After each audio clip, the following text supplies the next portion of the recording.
Olá, meu amigo, minha amiga. A prisão do inelegível está ficando cada vez mais nítida no horizonte aqui no nosso país, cada vez mais para mais advogados, juristas, analistas políticos, jornalistas, que estão vendo que a fila que está conduzindo a criatura até a papuda é inescapável.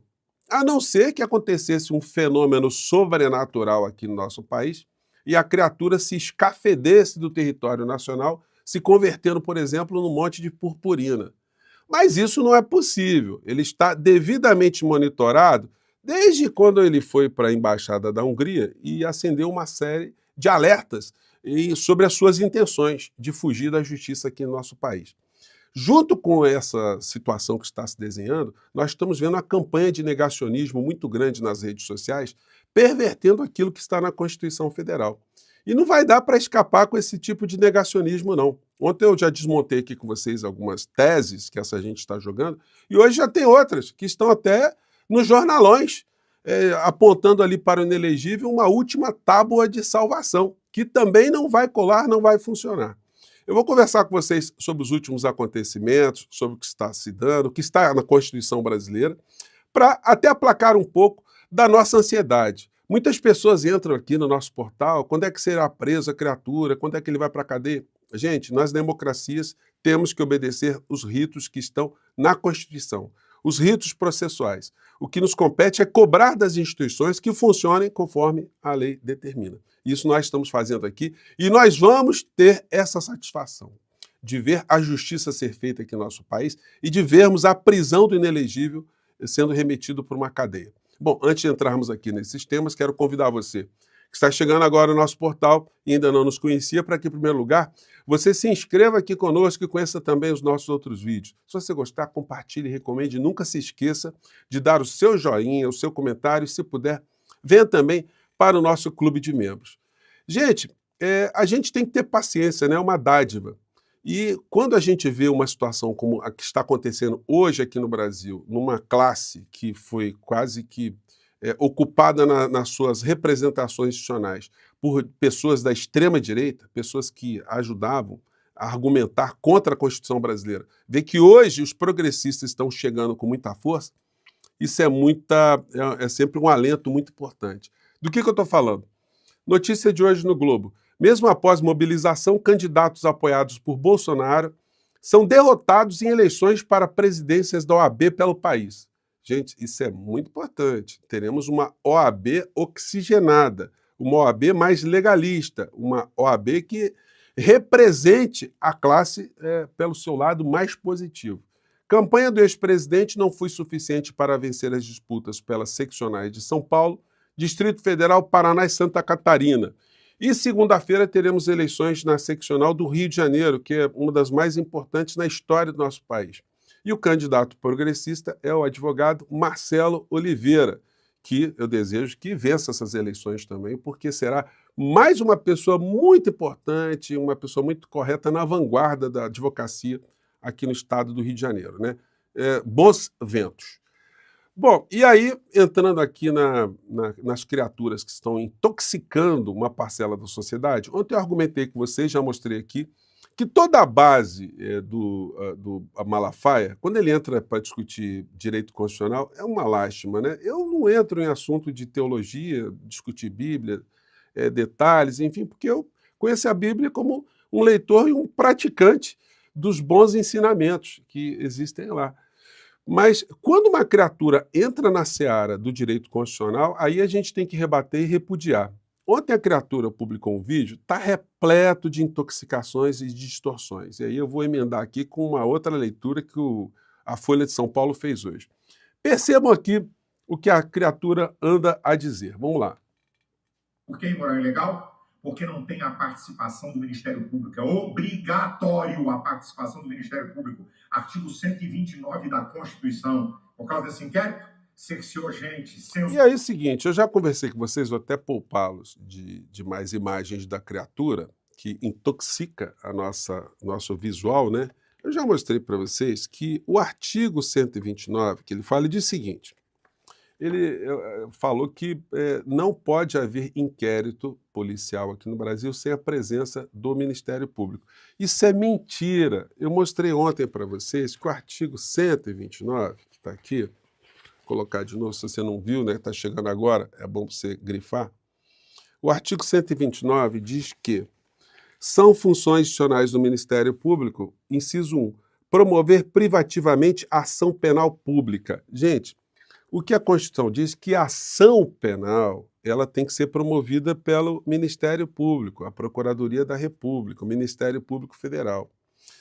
Essa é a ação que é exclusiva do Ministério Público. Os inquéritos, não.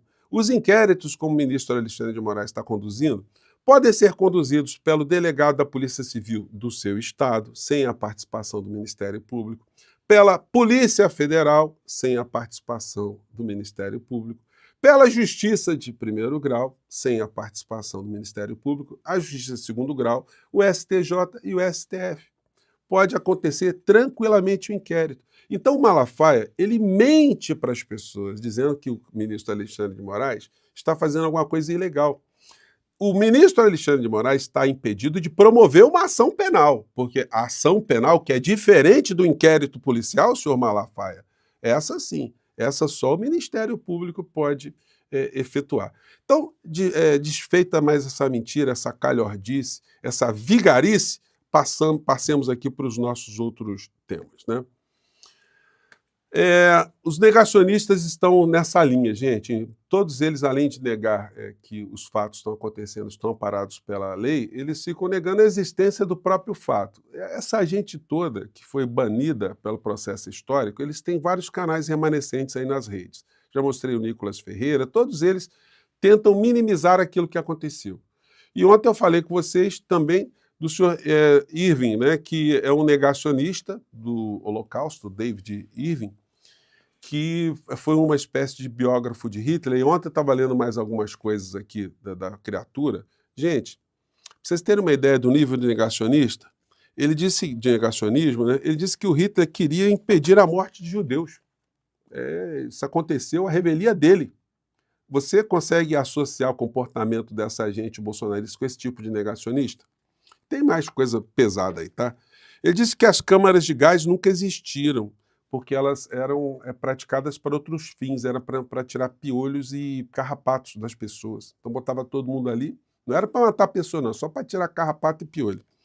E também aquilo servia como, as câmaras de gás, como abrigo antiaéreo. Só que era abrigo antiaéreo que ficava 4 quilômetros da onde ficavam as tropas, né? Onde ficavam ali os dormitórios. Então, não colou. Para vocês verem o nível do negacionismo, como é que isso... E isso, gente, esse negacionismo, ele já veio de uma outra corrente de pessoas que estavam defendendo esse tipo de teoria em vários países do mundo. O cara catalogou isso e fez um livro. E aí a gente vê aqui na Argentina, aqui do lado, um fenômeno que mostra como esse tipo de situação agride as pessoas. Manifestantes criticam o vice de Milei por ato negacionista da ditadura na Argentina. Deputada Vitória Villarruel organizou evento em Buenos Aires e é voz ativa contra o que chama de terrorismo de esquerda.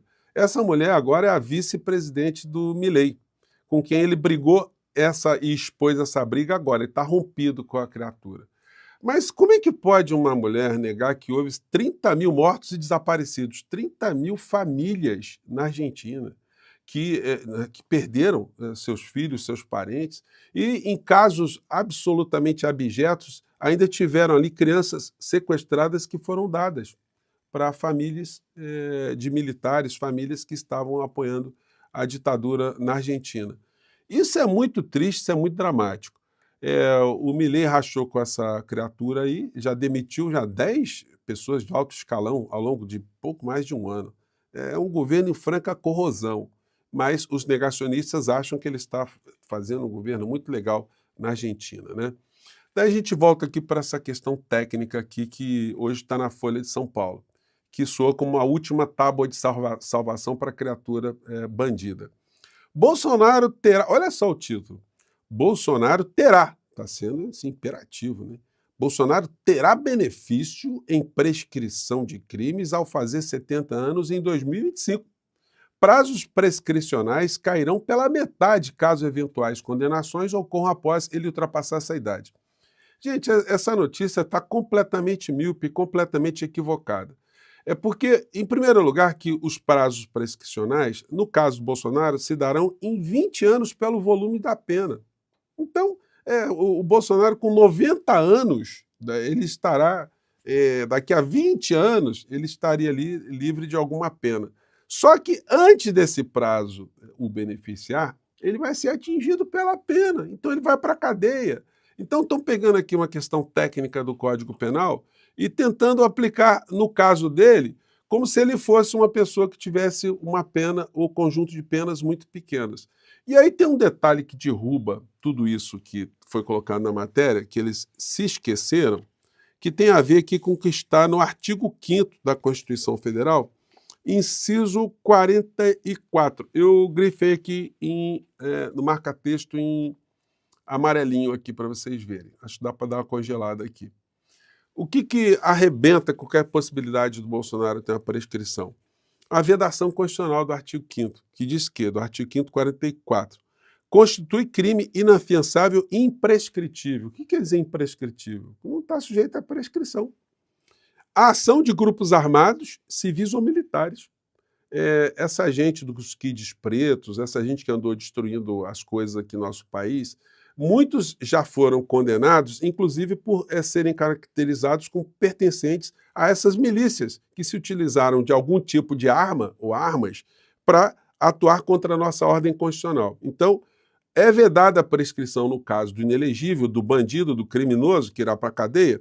Nesse caso, constitui crime inafiançável e imprescritível a ação de grupos armados, civis ou militares contra a ordem constitucional e o Estado democrático. Então vocês vão ter que ir dormir com essa dor de cabeça aí.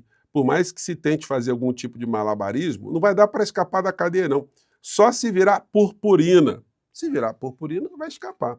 Então fiquem torcendo aí para virar purpurina, virar um gás metano, alguma coisa assim, porque enquanto um ser bípede, um ser material, ele irá materialmente para uma cadeia material. Não tem como escapar. A gente só tem que ter um pouco de paciência e cobrar as autoridades. Eu fico por aqui, mais tarde eu volto para esclarecer mais alguns pontos, tá bom, gente? Um grande abraço, até lá. Tchau!